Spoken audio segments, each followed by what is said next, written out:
Now let me introduce our guests. We're very honored that you came tonight. Thank you. First, Paul Toner is the president of the Massachusetts Teachers Association. It's a union that represents 107,000 teachers in Massachusetts. Next, Vivian Troen is senior education specialist at Brandeis University and the co-author of Who's Teaching Your Children? Why the Teacher Crisis is Worse Than You Think and What Can Be Done About It. Beside her is Jonathan Bassett. He's the director of Newton Public Schools Teacher Residency Program, and he's also chair of the History and Social Studies Department at Newton North High. Beside him, we have a teacher representative. I know, Jack, you're probably on the spot since we have a lot of teachers in the room tonight. But Jack Duranzo is a science teacher at Arlington High School, where he's been for 14 years. So the first question I want to direct to you on the panel, and Paul, you can start, is just the simple question we're looking at tonight. Is good teaching teachable? Yes, I think good teaching is teachable. I think, there are certain qualities that good and excellent teachers have, which is patience and understanding, a willingness to be adaptable and roll with the punches. But I do think that there are sort of hard skills. I mean, there's obviously the content knowledge that, you can study in college and learn the content knowledge. But then there are the other things like, good classroom management techniques, assessment. That's a big one. I actually don't feel that I was taught quite how to assess student learning very well, and I think that's something that people need a lot of support in. So there are the soft skills and the hard skills, and there's obviously the content knowledge, but I think it is eminently teachable. Vivian? Yes, I too think that definitely teaching. Sorry, while I get you so everyone can hear you. Teaching is teachable. Lawyering is teachable, and doctoring is teachable. And I don't think teaching is actually magic. It's extremely difficult, more complicated than most people think, except all you teachers who are here. I'm thrilled that the room is mainly filled with teachers, because it is you who understand that teaching probably is the hardest job. However, that good teachers are born is a myth. Some teachers might begin better than others, just like some kids learn more easily than others. But we deeply believe in education that all students can learn, and I believe that almost all teachers can learn. But it's not a quick fix, and I think that's what we sometimes think. Learning to teach well takes time. It's very complex. And I think what we do is, no matter how good a teacher preparation program is, that's not enough. It's what happens during their induction years, during the beginning of learning how to teach, that this can't be done in a isolated setting, that it takes collaboration, it takes colleagues to learn how to teach well. I think that we believe that those who believe that teaching cannot be learned don't understand that you need to be in a school setting surrounded by people who can support you. Not that myth of don't go to the principal because then they'll find out you don't know how to teach, don't smile till Christmas, don't talk to the teacher next door. That's really part of our legacy from the Industrial Revolution. We were prepared to teach on an assembly line. That's not what teaching is. We have to change the culture of our schools and show people that, yes, we can learn how to teach and teach well. And break the assembly line. And break the assembly line. Jonathan, we're big into collaboration. You run the teacher residency program? Yeah, so I'm going to say yes. Since yeah, I think that that absolutely good teaching can be taught. Like pretty much anything else, it can be taught poorly or it can be taught well. But absolutely, it's doable. And I would agree with a lot of what Vivian said. I also think there's, I think the movies have kind of not been all that helpful to us in this regard, in that, these movies about these great teachers who just seem to spring fully formed and are just amazing. And that's just not the way it really works in reality. So absolutely, I think we can teach teaching. Jack, what about you? My feeling is there are techniques that can be learned in teaching, but most people come with the skill set that leads to being a good teacher in different settings. I think good teaching as such is really dependent on who's in front of you. I think there are different characteristics that you need at different levels, different grades, different content areas, and I think there is a lot of inherent ability that has to be there in terms of forming relationships with the kids at the age group that you're facing. But there's plenty of pedagogy and other things, content-based learning methods that are really worthwhile and, of course, lead to good teachers.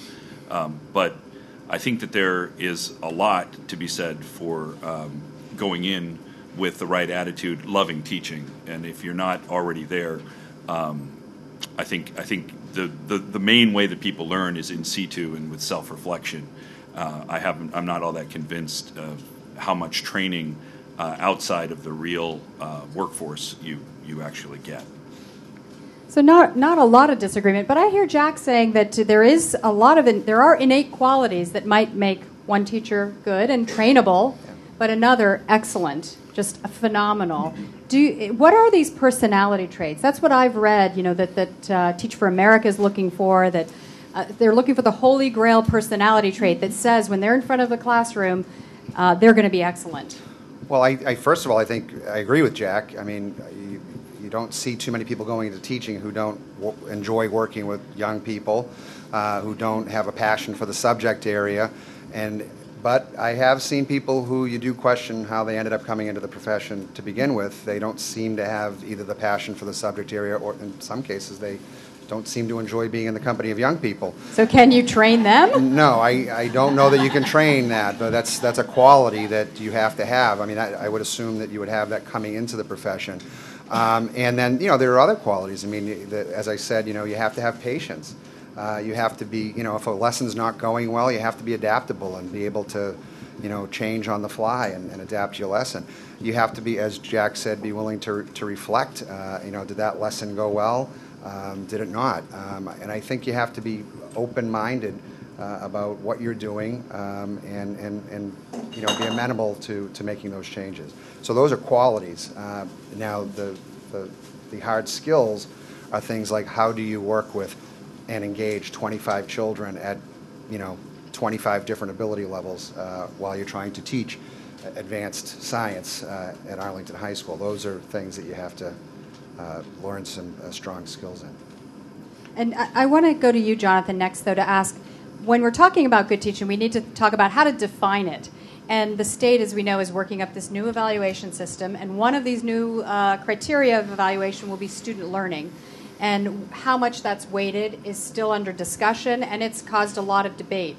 And I'm wondering, as Jonathan, you run the teacher residency program in Newton, what do you think test scores tell us about how a teacher is doing? All right, so you made a little jump there that I think is important. You went from student learning to test scores. Now, Isn't that what the state is saying? Well, that's what the state is saying. But so setting aside for the moment, let me duck that part of the question for a minute and answer the big part. That one of the important things about teaching that there's a utility measure of success. And that is, the only thing that really matters is, did the kids learn what we set out to have them learn? And one of the, I was talking about those movie teachers. I think one of the mythologies is, and one of the things that we see often with new teachers is, I did a really great lesson today. Oh, yeah? How do you know it was great? Oh, the kids were really into it, and I felt really great. Okay, that's nice. I'm glad the kids were into it, and I'm glad you feel good. But did they learn what you wanted them to learn at the end of the day? And that's the only measure of success for a teacher. Now, whether you can do that with test scores or whether you need to do that in some other way, that's a different question, and that's an interesting question that we could talk about. But I think what's really important to keep in mind is that it's that utility that is the measure of success. And at the end of the day, it doesn't really matter how you feel. It matters whether the kids learned it or not. And if you don't have some way to measure that, then you're just shooting in the dark. But you're saying you can't do it with test scores. And No, I did not say that at all. Absolutely not. I did not say that. I said that was an interesting question that we could discuss. And let me turn to Paul Toner, because I think you have some thoughts on this, because the amount of student learning and what it should count has been a big debate point. Yeah. And your union supports using it to some degree. The other major union, the American Federation of Teachers, doesn't. Why should they be used at all? Well, I need to, I guess, defend the MTA and also clarify, because what Jonathan just said is what is in the MTA framework. MCAS and standardized tests are one measure of student learning. We have said all along they should not be used for high-stakes decisions. MCAS should be looked at over a course of time. We argue for 3 years of growth trends, and quite honestly, that's what I've heard come out of the DOE as well, is that they're not looking to use MCAS scores in any sort of I gotcha fashion or high-stakes fashion. Only 17% of teachers in Massachusetts even teach a subject that has MCAS scores involved. The rest of us, I'm a middle school social studies teacher. Right now there is no MCAS test. So let's all pretend MCAS isn't here, and let's go back to Jonathan's original question. If you're a 7th and 8th grade social studies teacher like myself, how do you know if students have learned anything over the course of the year in your classroom? What do the quizzes and tests and reports and presentations and district-wide assessments look like?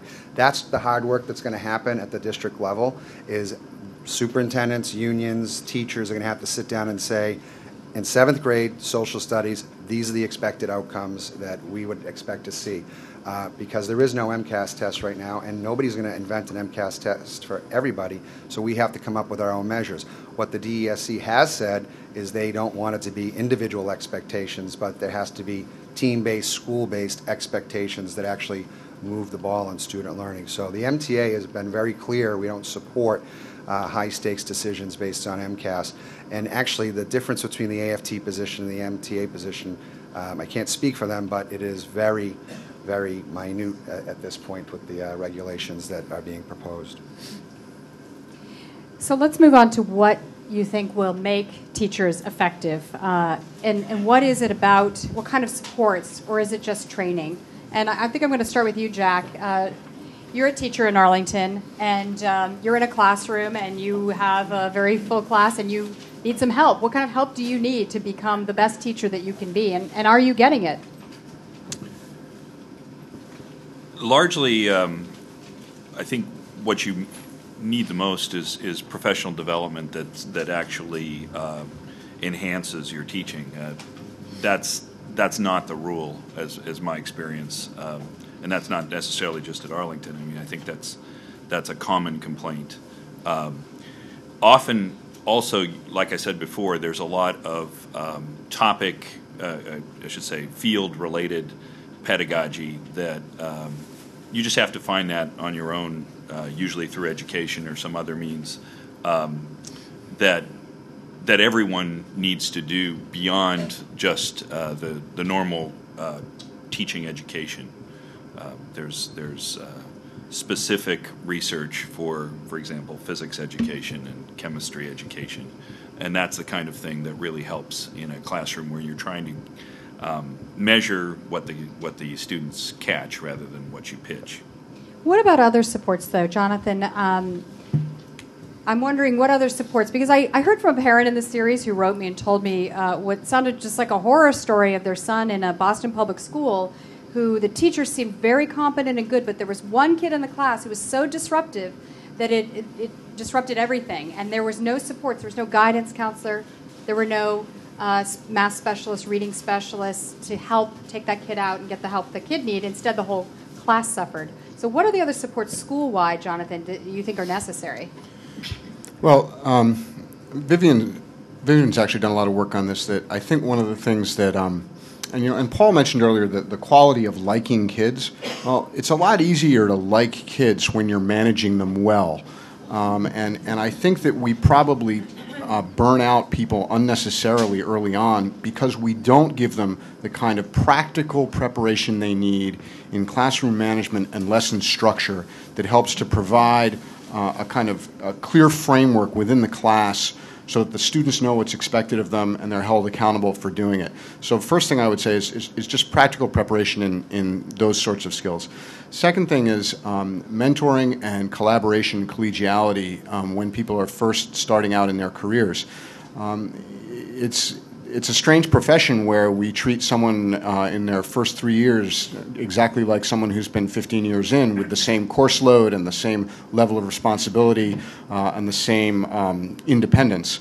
So I think that early on, teachers particularly need the kind of collaboration and support where they can get specific teaching ideas, specific lesson ideas, specific management techniques from their colleagues, from a mentor who can observe them in their classroom, from an administrator who is responsible not just for evaluation but also for supervision and helping that person to learn the practical skills that they need. The particular case you mentioned sounds like we had a case of a student who was probably misplaced and needed to be placed somewhere else. But if the teacher's on their own dealing with that question, that can be very distressing, and that can unnecessarily give a young teacher a sense of helplessness that we can avoid that if we can teach them better. Vivian, I'm going to come to you for the next question, and that is looking at how we train teachers better. And I spoke with a Boston College education professor, Henry Brown, who told me that we can't fire our way to greatness. The answer is not get rid of all the bad teachers and that'll just bring everyone's achievement level up. That he said it's more effective if we can raise the effectiveness of every single teacher out there and bring them up. And Vivian, you do a lot of this. And in Martha Biebinger's story this morning, you talked about team teaching as a way to do this. Can you explain how that would work, and are there different models to that? So first of all, team teaching has a number of definitions, so I just want to clarify that this doesn't mean that there are two teachers in the classroom co-teaching. So what my colleague Kitty Bowles, who's in the audience here, and I believe deeply is that the isolation of teachers is what leads to exactly the situation that you described about the Boston teacher, and we've done a lot of work in the Boston schools. But when teachers work collaboratively in teams, whether it's grade level teams or high school level departments, that can make a big difference because you are not on your own. Now, there's a lot of research out there on intelligence that is generated from groups working together. They've done studies that the collective intelligence of a group far outweighs the individual IQ of any person on such a team. And yet in schools, traditionally, teachers work in total isolation. So the professional development that was mentioned, in fact, is not necessarily valued very much by teachers, because what happens is teachers might go to a workshop and it might be wonderful, but they come back to the same old setting in a way, and here's this new thing they're supposed to do. And in fact, they don't know how to do it. Now, in our work with teams, that really can change. Somebody goes to a conference and they learn something, they come back, they practice it, they observe one another teach. I would love to ask teachers in the audience how many of you continuously, meaning on a weekly or monthly basis, go into other people's classrooms and watch them teach. And I see a lot of heads shaking for people. You do that? That's fabulous. I hope you speak later, because I think it's unusual that that opportunity is there, but I do believe strongly that that's how we can learn to teach, because the people who leave, the people who you say, I don't know why they ever went into teaching, they don't even like kids, I believe they went into teaching because they were passionate about their content and they did truly care about kids, but they get burnt. 50% of all our teachers leave in the first 5 years, and they don't leave, the research says, because of money, which is the word on the street. But we know that teachers don't go into teaching because they thought they were going to get rich. They go into teaching because they think they can change the world. And I think it's too hard to change the world all by yourself. Well said. Martha's story had another person speaking in it, but I thought they put it so well. They said it's the culture of teaching to be this way, to close the door, and whatever happens behind your closed door in your classroom is your business, and that we need a genetic transplant to change what great teaching should be. I think that's changing, though. I mean, I know that, while I was in the classroom, that was increasingly changing, and, the people who lived in the egg crate culture and didn't share were on the decline, and increasingly schools we're able to find time for people to share and work together on things like assessment and examining each other's work. In fact. Just going to hold that. Sure. And in fact, the MTA, along with AFT and the Boston Foundation, the DOE, and the governor's office, we actually did a survey of teachers 2.5 years ago, I think it was called, and it's called Mass Tells. It's on the website, the MTA website. We surveyed 43,000 teachers. And as Vivian said, the number one issue for teachers wasn't about compensation. I think we all agree teachers should be paid more, but that wasn't the number one thing on their minds. They talked about school-based leadership, not feeling supported, wanting more time to work together in a collaborative atmosphere. So those were the things that they said would help them stay in the profession and make them better teachers. As I said, we're doing, this is live on the web, and we're having a web chat going as we're doing this, and it's going to be archived later so you can look back on it. But I want to turn now to Deb Becker, who's monitoring the web, because there's an interesting question from somebody following it online. Deb? There's a question here to Jonathan.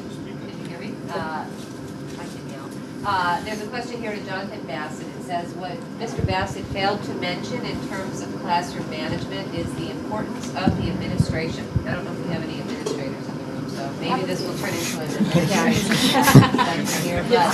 But it says the administration does not often follow through on clear expectations, and few things make a teacher feel less empowered than an administration that consistently undermines a teacher enforcing school policies. I agree completely, and let me take off my Newton teacher residency hat and put on my Newton North administrator hat. Yeah, and I think this is sort of what Paul and Vivian also were talking about the culture of collaboration, that a really good culture, a really good supportive culture of collaboration in teaching goes beyond teachers being friendly and collegial. It's a structural set of structural decisions that are made on the school level. And I think the texter is right on the money that if a school has a common set of expectations around behavior, and if individual teachers share those common expectations, then it's easier for students to behave because they know what's expected from class to class, and it's easier for teachers to feel supported by their administration since they know what's expected in the classrooms on either side of them, and it's easier for the administration to do their job of supporting those classroom teachers. So, yeah, I did not mean to imply that teachers on their own are the sole practitioners of classroom management. There's a structural issue there. I'm nodding my head because I see that in my daughter's school as well. You set the tone at the top, and it trickles all the way down into the classroom. Let's turn to the issue of the state having a hard time finding enough teachers in certain subject areas, including math and science. And we've had different incentives over the years to attract new teachers, bonuses, and waiving the certification to get these mid-career professionals into these important areas. And we talked a lot about having passion for the subject, but that not being enough. So these might be the hardest people to train in the areas where we need them most. So I'm wondering if this is a misguided approach, and I'm going to turn to you, Jack, because you're in a hard-to-find area, science teacher in Arlington. And have you met people who've been brought in mid-career, and do you think it's a misguided approach to just look for them to fill these slots? Because that's not enough to be passionate about your subject. And also, is there some other way to build a pipeline? Or what are we doing? I'm sure there are other ways. What are some good ways? I don't have the solutions. I do know that often the retirement route or the mid-career route, we all have experience with teaching, and one of the tendencies is to believe that anyone can step into a classroom. And I know my experience with people around me is, especially retirees coming into teaching, no matter how much they know their content, they haven't seen kids in 30 years. There usually doesn't work out. That's been my experience. As far as a pipeline, I think my personal experience is that I just looked online and saw that people with my degree, my bachelor's degree, are earning as much as I do right out. The average person earns as much as I do 30 years later. So I think that's the number one thing is the teacher salaries need to be in the area of the upper middle class or middle class, and I think that they've haven't grown even with the inflation rate, and I think that's part of the problem. Is there's choices in physics and chemistry and other sciences, and that's a problem. Let me go to Paul first, just to respond to, what are the other ways, and you must be working on this as well. Well, one thing I think we need to change culturally, because and I live in Cambridge, and actually we don't emphasize in Cambridge enough the need of to have more STEM related courses for kids, and encouraging kids to explore that area. We need to start as a society talking about that. And addressing those issues, and actually encouraging children to explore them in school, because that's where the pipeline starts. So part of the reason we have a shortage of finding replacements and colleagues for Jack is we don't have enough children studying those subjects here in Massachusetts and the state. So that's number one. Number two, I agree with Jack. I think we do need to have especially higher starting salaries to attract young people coming right out of college with a bachelor's degree, because they do have options now. And it's pointed out early and often that bright women, bright minorities now have far more options today, when just 30, 40, 50 years ago the only option was be a nurse or be a teacher, or stay home. And now that all the doors are open for people. The interesting thing is we do have a shortage in some areas of science teachers, but the place where we have the biggest shortage is actually special ed, English second language, and world language teachers. In fact, the last time I took a look at the DESE numbers, we had very few people who were certified to teach French and other foreign languages. So those are areas that we have shortages too.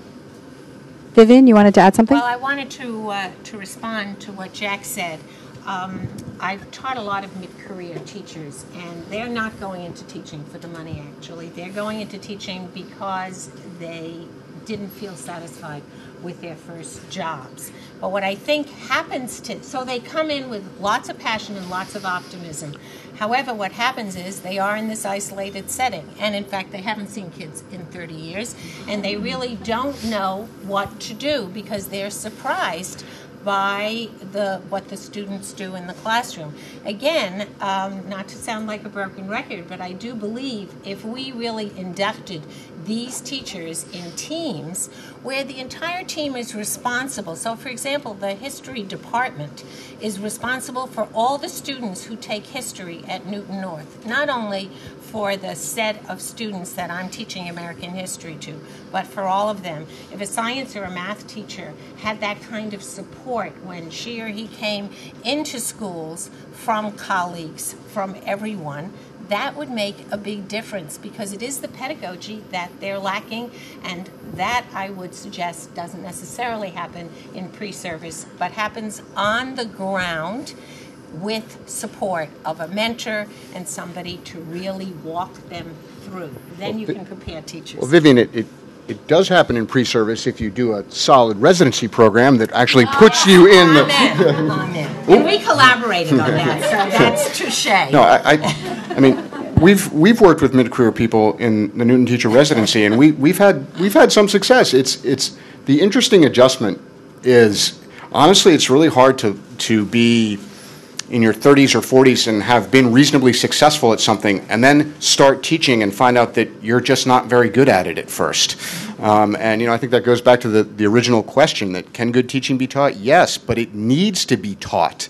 And I think a lot of people think that, well, I've been in school, I know how it works.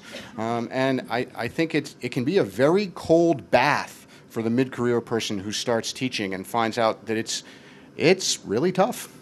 And whether it's a new teacher or a mid-career person, it can't be sink or swim. I mean, I think everybody I know, and in fact our own surveys of members, think that this should be a much more rigorous one-year apprenticeship program before you actually take on your first classroom. Just throwing somebody in after they have their bachelor's degree or 5 weeks of training or whatever and expecting them to be able to be successful isn't right. I think most people would admit that they probably weren't a very good teacher their first 3 years of teaching, and it's probably fourth or fifth year you start to hit your stride. And just one thing on the money, about 15 years ago we had the MIT program here in Massachusetts, And there were a lot of people who came from very successful people, PhDs in engineering and, from all walks of life, who entered my school. We had 3 different science teachers in 3 different years, and they were all getting a $5,000 bonus, and not one of them lasted more than 2 years on the job. So money's not enough. You actually have to have the structures and supports for people. So. We heard from a teacher in residency with Sasha Pfeiffer on the program about how difficult it is until you get that class, and it's your class. It's not somebody else's. They're all your kids, how difficult it can be. I'm going to ask one more question to the panel, and I now want to open it up to the audience as well. So if you have a question, please walk to the back of the room, and we're going to put a microphone over here in the corner. Why don't we go to a web question with Deb then? Okay, we've gotten this in 2 ways, sort of. We've gotten this question in 2 ways, sort of. Why, and it almost follows the last question that we asked of Mr. Bassett, why does there appear to be this disconnect among policymakers, administrators, and teachers about potential solutions and how we measure teachers? Why is there so much disagreement, do we think? I was at a rally today with folks saying that Race to the Top was really basically turning teachers into test prep factories. So there does seem to be a wide range of views. I think it's an interesting question to have you guys expound on a little bit.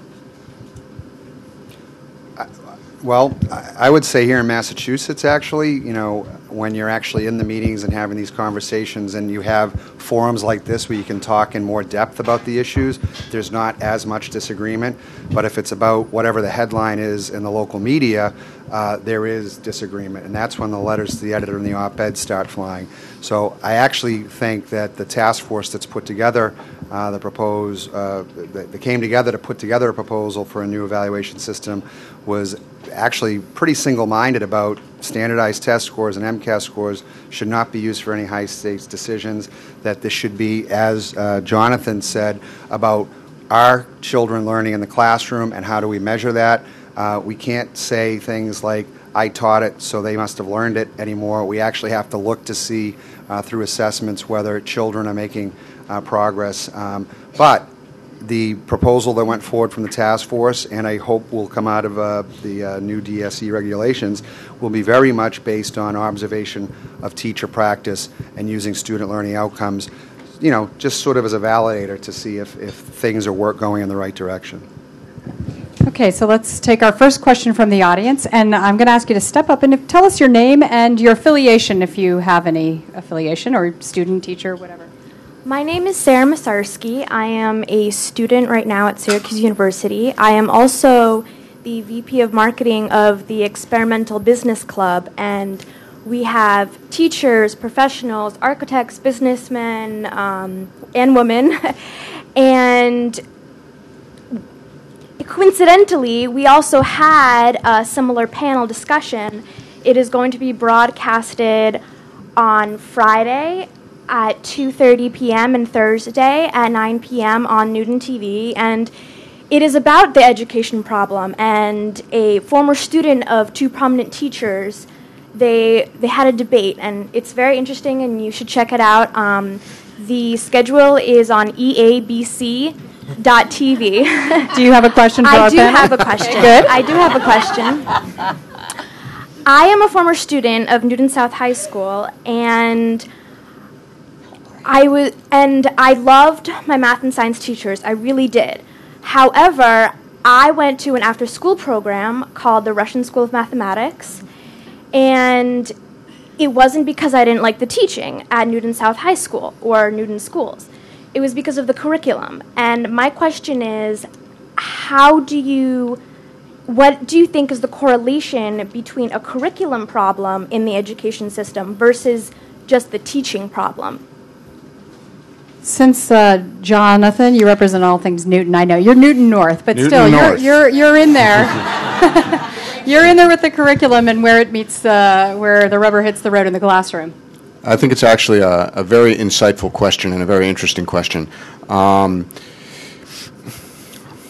If you're not clear about what you're trying to teach and why it matters, it's very likely that you will do a pretty bad job. So I think that having a really strong understanding of of your content, and more importantly, on a level of a unit or a lesson when you're actually in the classroom, having a really clear understanding of why we're doing this and why this is important. I think that's very, very important, and that's critical. It's also very difficult to do all day, every day. So I think if you're trying to teach a curriculum that is confused or poorly conceived, then it's going to be hard to do well. Let me just be clear, I'm not saying anything about anyone's math curriculum with that last statement. So what you're saying, it sounds, what I hear is curriculum can undermine good teaching. I would just say also frequent changes in curriculum can undermine, because I know one complaint is every time there's a new administration in a building or new superintendent that comes along, they have different ideas, a new curriculum gets adopted, new school committee comes in, they have different ideas about whether the math is rigorous or not. So those are all factors that, unfortunately, the teachers and administrators in a building, have to change course depending on leadership. And we have a major problem in school district and building leadership, not just in Massachusetts but everywhere. But the average superintendent, I believe, is on the job for 3 or 4 years before they are cut loose and we have some other change. So consistency in leadership and focus are really important too. Let's go to our next question. Yes, the question your name is, first. Christina Nicholson, Mrs. Nick, Polymer Lady, all by kids. Anyway, the question is, will after-school enrichment at a sophisticated, exciting, fun level be able to be supported in the future? I am worried based on my town's budget. I am worried for a number of reasons, and that is what the only public school work I have done that has been extremely fulfilling. And my background is 30 years in public and private school, but Montessori, I have to say Eliot is still my love, but I could not survive the classroom. So I have Mrs. Nick's Mobile, and I have Dr. Jeffrey Karp, who has opened his laboratory to public school elementary children. This took a lot of work on our part. Of course, I'm passionate about geckos. Yeah, yes, you are. So anyway, thanks for the question. But polymers. Well, after school, outside of school activities. So, and Jack, I'm wondering if you see as a teacher, a science teacher at that, how much does after school activities? Well, everyone gets a polymer. Is that it? I'll speak to my experience. I about 8 years ago, I took a moribund science club and took it in hand and turned it into an science and engineering club, and got the kids out there doing engineering, which is not so as common. And so they took part. They got to use what they learned, and so that's an important thing. And largely, I did it by taking my stipend and pouring it into the club, and that's unfortunately how most things happen in after-school programs of that kind. Is how much are you willing to pull out of your pocket to make it happen? So yes, I believe in those enrichment activities. I think that. It's just another thing that you can offer the students that they wouldn't get normally. Okay, next question. Hi, my name is John Sanders. I work teaching in the Boston Public Schools. I came through a residency, Mr. Bennett, and I'm a mid-career changer, and I teach math, and I teach special ed, and I'm ESL certified. You probably have a lot of job offers. We'll see what happens this summer, because I'm looking for my next job. But my question is, first of all, I didn't get a chance to hear very much of the series, unfortunately, this week on WBUR. But based on what I'm hearing here at the panel, I'm wondering whether my concern was addressed at all this week, and I'll pose it to anybody who wants to answer. Teaching in Boston Public Schools, there are a lot of issues besides the excellence of teachers or whether good teaching could be taught. We've got societal pressures that a lot of these children, have with them every day. I wouldn't want to violate anybody's privacy by sharing any particular one, but there's heartbreak going on. How do you address those realities as well as the need to bring excellence in teaching into the classroom? Thank you. Bob Oakes did speak with one teacher who brought up those same issues, talking about control of what's outside the classroom, safety issues, housing, food, relationships. Do you want to start with that, Paul? Because it's a huge issue. Absolutely. I'd love to. And in fact, MTA, AFT, and most people who understand the issue will always say that the quality of the teacher in the classroom is the #1 factor in the school impacting student learning and student achievement. There are all those other factors outside that have an impact. We have to do the best we can within the school to try to address those issues, but it's going to take society and the municipalities and the cities at large to help us address those other issues. We're strong supporters of wraparound services, enrichment activities, expanded learning time for, opportunities for kids of all ages, working with community partnerships like the Y or Citizen Schools or these other organizations, because teachers can't do it all. But we know that we have people out there who want to partner with us. And I agree 100% with Governor Patrick when he says teachers aren't the problem, unions aren't the problem, poverty's the problem. And I take him at his word for that, and that he'll keep working on those issues. Is that, though, being truly recognized in the programming around? I know that people say that, but... No, it's not. And unfortunately, and again, I won't say WBUR, but other media outlets have made unions and teachers and public schools the focus of attack, and they are ignoring the fact that we have societal problems that we need to address if we're going to be successful at all.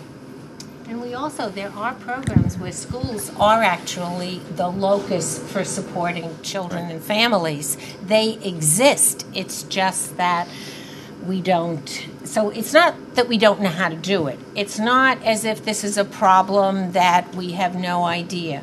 In New York, there are numbers of what Paul refers to as these wraparound schools. I think they do really cost money, and we actually have to believe that ultimately it's money well spent, because it can change the life of a child and of many children, and empty some of our prisons also. So perhaps a better use of our funding. But we do know how to provide these kind of services for families.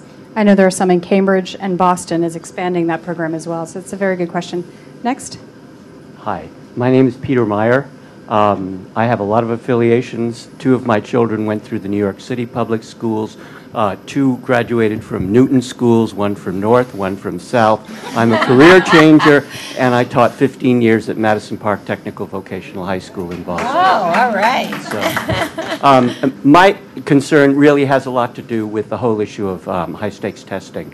And virtually every test that has been done, every study that has been done, has shown a very clear correlation between economic level and the performance on the test, so that if you go to a place like Newton, almost all students will pass the MCAS test without very much trouble. If you go to a place like Boston, where there are economic issues that Paul was talking about before, and poverty, it's a whole different story.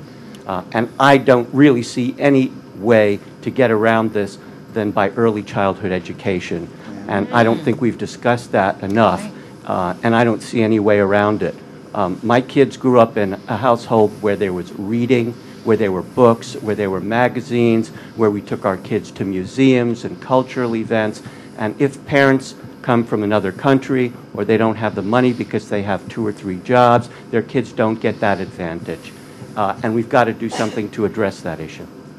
Thank you. So let's pick that up. It's outside the realm of is good teaching teachable, but it gets to the heart of whether it's even possible if you're starting with a child who's so far disadvantaged. Jonathan, you want to speak first on that? Another Newton connection, so I'll pick that up. I think it's very important that we acknowledge that standardized testing can actually measure very important things, and when it's well done, it does measure very important things. And I think the questioner was pointed out that, look, if you have certain advantages, socioeconomic advantages, those are going to play out in the results of high-stake testing generally. Although I will point out that one of the very good things that MCAS testing did for districts like Newton was forced us to actually pay attention to all of our students in a way that we didn't have to before. Before the MCAS, we could look at our top performing students who would go to top schools and we'd say, look, we're Newton, we're doing great. And then there were a lot of kids who actually weren't doing so well, but because they didn't predominate in our school system, we didn't have the spotlight on them, and we didn't have the pressure that we now have to actually serve all of our students well. And so I think that the fact that testing shows disparities is not a reason to get rid of the testing. It's a reason to try to figure out how we can address those disparities, and some of them are going to be very difficult. It's going to be very challenging, and it's going to go beyond schooling. But I don't think any of that should ever be used as an excuse to not figure out the best systems that we can figure out to get every kid the best possible teaching we can get them. And what about early ed, Paul? Early ed is essential. In fact, we're very proud in Massachusetts. MTA has bumper stickers that say Massachusetts students are #1, thank a public school teacher or educator. So we're very proud of that. We're #1 on the NAEP exam. Not too many people trumpet that. But one thing that we're not very proud of is we also have one of the highest achievement gaps between middle-class white students and lower-income minority students. It's a big achievement gap. Our minority students actually do better here in Massachusetts, and low-income students do better in Massachusetts than other states, but we still have a significant gap. So how do we close that gap? People think that the gap suddenly starts in 3rd or 4th grade when they get to public schools. It started before they got into kindergarten, and we have to address these issues early with these students through parent engagement, early literacy programs, and we have to focus in on those communities where they have the biggest gaps. So again, I think the citizens of Massachusetts are going to have to invest in that area. I'm just going to say we have about 10 more minutes or so, and I want to get through the whole line, so you're in at the back, and we're going to move it through so we can hear from all of you. Next, please. Hi, my name is Marshall Rayner, and I'm a Head Start Program Director, as well as the Vice Chair of the Boston School Committee. So I would like to ask the panel what strategies they use to influence their school committees so that teacher residency evaluation is palatable. Do I want to say palatable or more acceptable? What do you use to influence policymakers like me? In Boston, we're unique because we are an appointed board, but with an elected board and people that you see all the time, how do you influence them for this issue? I might want to go to Jack first, since you're on the ground. If not, Jonathan.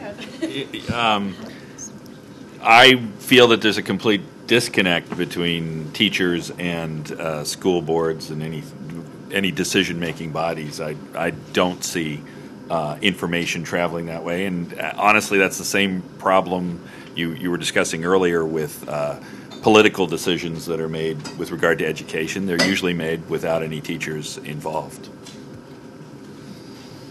Any other suggestions? I mean, Paul, what's your advice? If a teacher comes to you, is disappointed in the curriculum or the way the school board's running things, what do you tell them? Oh, I was the local union president in Cambridge for 5 years before working with them to being elected MTA, and regular meetings with the superintendent, regular meetings with school committee members. I went to every school committee meeting and spoke at every school committee meeting on whatever those issues were, encouraged teachers to come to the meetings, and every school committee has 3 minutes of public comment for whoever comes and speaks.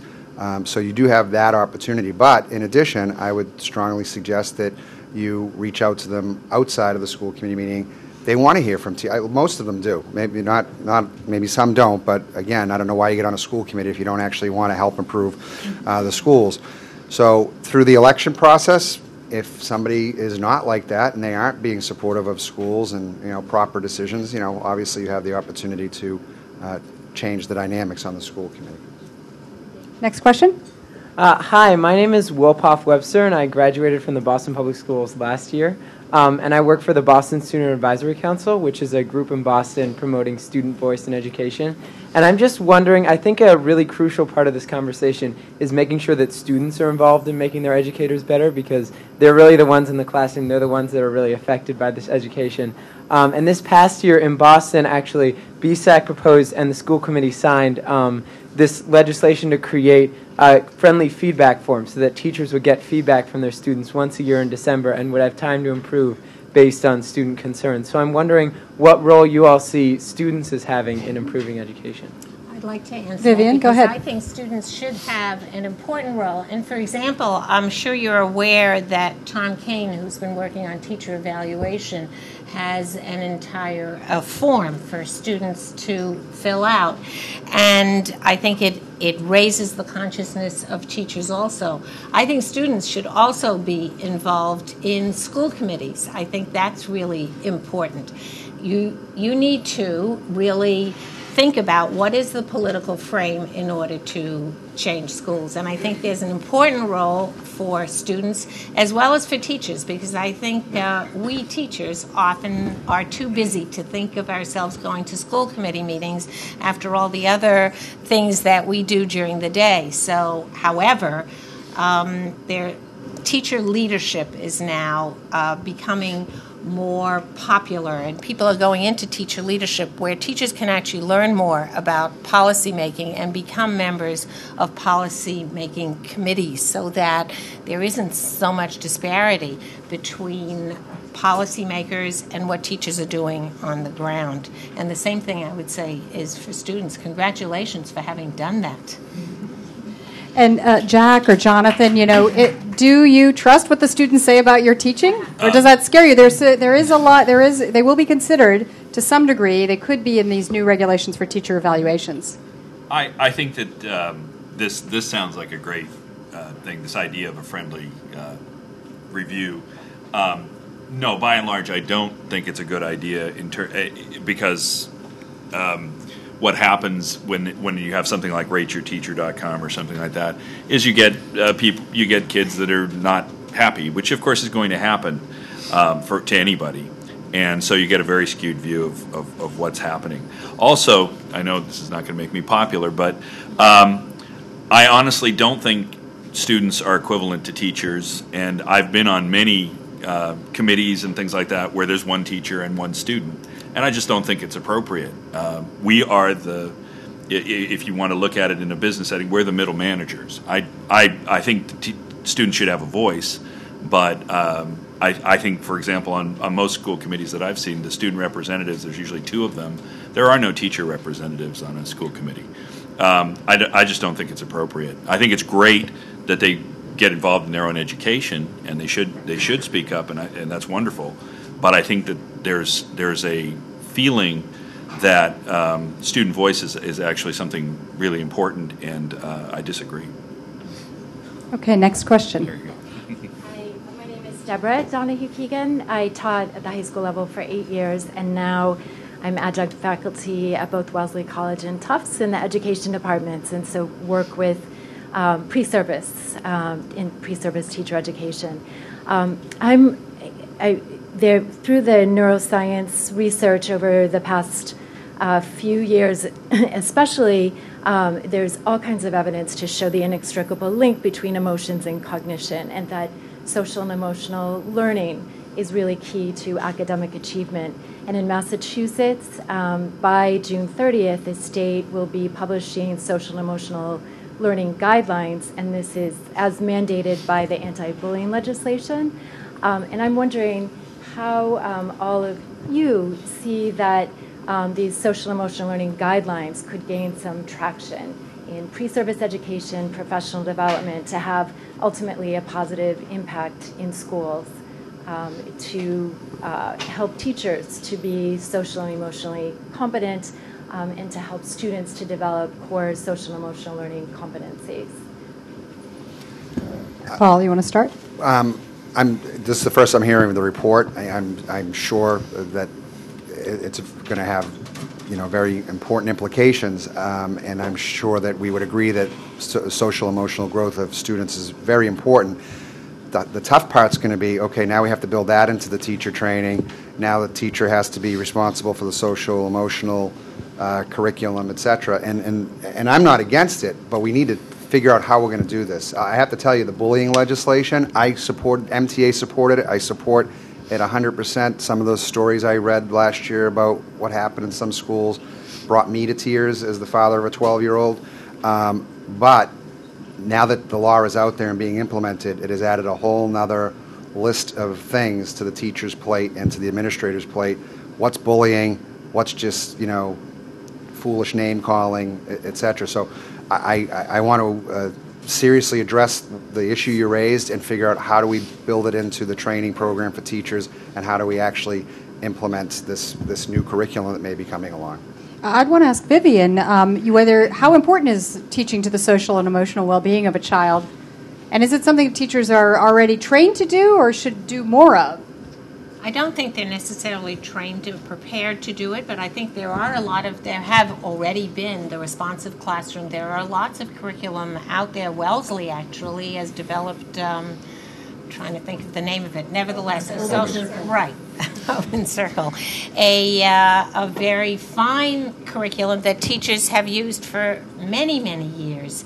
So I think this is not foreign to most school systems. There are many school systems that actually mandate having morning meeting and those kinds of things. So I think it's less prevalent in high schools. I think it would be a good piece. Not that there's enough time to teach everything in high schools. However, I do think that during advisories, I think there are places in high schools where people can think about implementing that kind of curriculum. I think it's very important, but I want to caution people, as Paul did, that we just have to be careful about how much we're putting on top of teachers' plates. Yeah, and I can't imagine it would be easy to get high schoolers to share their feelings. So next question. That I would have to say, you have to go to high school advisories. People who know how to run high school advisories, it is quite spectacular of how willing, actually, high schoolers are, and they're looking for places to do that. That's great. Next question. Hi, my name is Mara Rodriguez. I'm a 6th grade math teacher at Roxbury Prep Charter School, also a mid-career math teacher. Before my question, I do want to say that I don't want all these mid-careers to idealize how easy it is, because we are doing it at a huge personal sacrifice, and I think if I had a family to support with my salary, I would not have been able to do it. And it just pains me that such an important profession is being asked to make a personal sacrifice to go into the profession. And as Jack said, until the gap between the starting salary that I was offered as a business and engineer person is not, so the teacher salary, starting salary was 1/4 of what someone in an engineering or finance professor is offered. Until that gap is not closed, we won't have the math and science teachers that we need. So I just wanted to say that. My question, Vivian, earlier you said that it takes time to develop teachers, and I completely agree. And we have time to become better teachers, but unfortunately our students don't have a second go at the 3rd grade or the 5th grade. And I compare it to surgeons, right? So we wouldn't say to a surgeon, you just graduated from med school, go in and do surgery on my son. Just give it a shot, try it out. Yet we do it with the teachers. So my question is, how do we give that time to train the teachers while mitigating the impact that it has on that student's 1 year at the 3rd grade or at the 1st grade when they're learning how to read? How long will we give a teacher to learn while that student is not learning? Well, I very much appreciate your question. Every parent, right, doesn't want you to experiment on their child in a classroom, just as you wouldn't want to have an experiment in surgery. And yet, as Jonathan said earlier, the job on the first day of a teacher's career is the same as on the day before retirement. This doesn't exist in any other profession, I think, and people are shocked when they hear that, even people on school boards. And what I think that's really why we're proposing this idea of teaming, because if there's a 3rd grade team, for example, then the brand new teacher is not responsible all by her or himself for all the 3rd graders. If the team actually believes that the team is responsible for the academic achievement of all the students, then they're not out on their own. And that, I think, could really change the life of the teacher. And if I could just, as long as I'm talking, put in this idea about evaluation. We've talked a lot about evaluation, and it's a very complicated issue.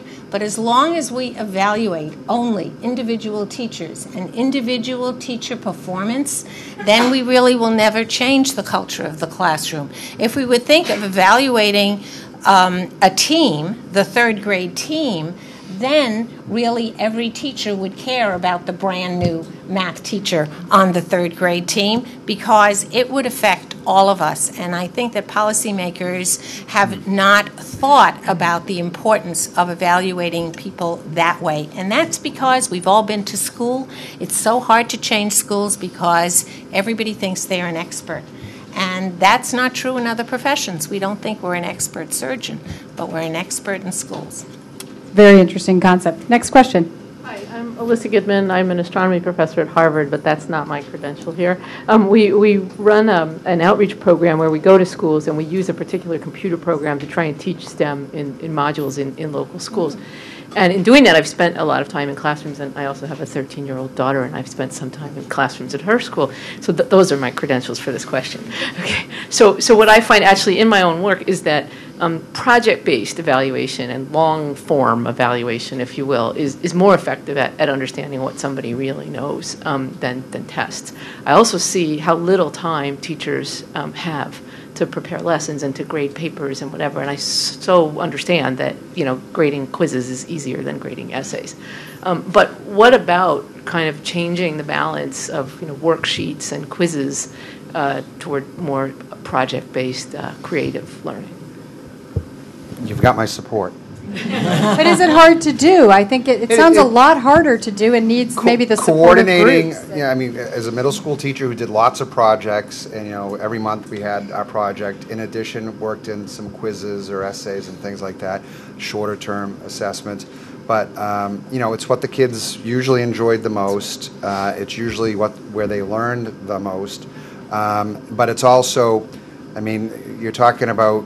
Unfortunately, and this is where the whole system has to change, if we're talking about holding teams accountable, schools accountable, districts accountable, there needs to be some measure of consistency that they need to use. Now, I guess also I should have added, back to the theme, sure. I'm also asking you how to teach a teacher differently to be able to teach that way than to teach the standard way. Right. Yes. Yeah, I do think that you need to certainly develop a different way of teaching and be a little more comfortable. Not necessarily everybody has to be in rows and nobody can talk and things like that. You have to be comfortable with kids, moving around, working together as teams, figuring out how to grade kids as teams. I mean, Vivian's talked about the team concept. I can buy it. To some degree, but at the same time, as somebody who was always on teams in high school and college and always felt like I was doing all the work, I'm not sure that I want to be the group grade effort. So I would be careful on that. But I do think projects need to play a much greater role in how we educate children. I think that one of the problems is ed reform was to some extent about that, and the MCAS has kind of taken over as the only means of determining what you've done in the classroom. And so it's totally the opposite of project-based learning. And if that becomes the only way that you get credit for what you do in the classroom, people will teach to the test and move away, because project-based learning will not prepare you to take the test. That's a reality. Same in science, we have inquiry-based learning, we have science labs. By and large, they do not help you pass standardized tests, including APs. The research is there that AP tests, people do just as well if they didn't do labs. Okay, but that's not why we do labs. That's not. There's the nature of science. There's other factors that we think are important towards an education. So we do them anyways. Like getting along with your lab partner. So for our final question, please. Go ahead. My name is Roger Barasa. I've been in education for the last 15 years, primarily as an elementary school teacher, both in private and public institutions here and abroad. And one thing as teachers I think we're asked to do is to help develop critical thinking skills in our students. And so I'd like to, the last question I'd like to ask is a what-if question. And it's based on largely what I've heard tonight is that learning and teaching is taking place in a box, and that's the public school box. And I wonder if, the panel, what if we took a classroom out of the public school, stripped all the hallways away, we broke down all the walls, we got rid of the chairs and the desks and the whiteboard, and We got rid of the schedule, the clock, we got rid of the grades. Would a high level of learning still take place? Is it possible? And is good teaching still possible without all those things? Who wants to? Jonathan, you want to take a stab at that? What do you want the kids to learn? Because if you want them to learn what happened in the United States between 1765 and 2000, then I'm going to answer your question, no. Because I think that there are certain things that, we have certain efficiencies, that we have certain tools of the classroom that work pretty well. Now, if you don't care so much about precisely what kids learn, then sure, unschool them. And they'll learn some stuff, and different kids will learn different stuff, and maybe that'll be good. And if that's what you want, then go ahead, do that. But when we have, if we have certain state laws that say you got to learn this, and you got to learn this, and if we have a certain society consensus that this, and this are important things to learn, and I think, we've got some efficiencies in the model that we have. But hasn't the homeschool model showed that you can do it other ways? Well, but wait a minute. At home school, do we have no whiteboard or a small whiteboard? I think I'm not sure what the question was. Is the question, can we homeschool? Sure. Was the question, can we go to Summerhill and let kids do what they want for a while? Sure we can. It will be very different from what we have. So, sure. Or maybe there can be schools without walls, and there are some examples of that, I think, where students develop their own curriculum and get mentors and support people to help them. But Jonathan talked about efficiency, and I think that's where the rubber hits the road. That's why we have the graded school in the United States, right? That was about efficiency. There used to be the one-room schoolhouse, and then there became cities, and then we decided we had to do it a little more efficiently. So I think there's a balance we have to think about. Well, finally, let me ask the teacher on the end there. Jack, would your students learn if we took away all the walls and the desks? How would you teach them? I keep getting a question that I find unanswerable. My students would, but I don't see that as carrying over to anybody else. Yes, I think that they would understand why we're learning, and they would look to me as somebody who would be a source of connection and that kind of thing. And those are the students I have. But that doesn't mean that I would think that that's a generality for other people. Well, I want to thank our panelists for a very lively discussion on teaching tonight. Thank you.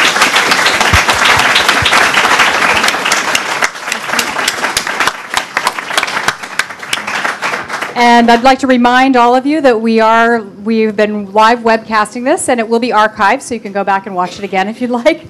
And I also wanted to remind you we can stay another 15 minutes or so and chat and meet and greet. And thank you all very, very much for coming out. We appreciate it. Good night.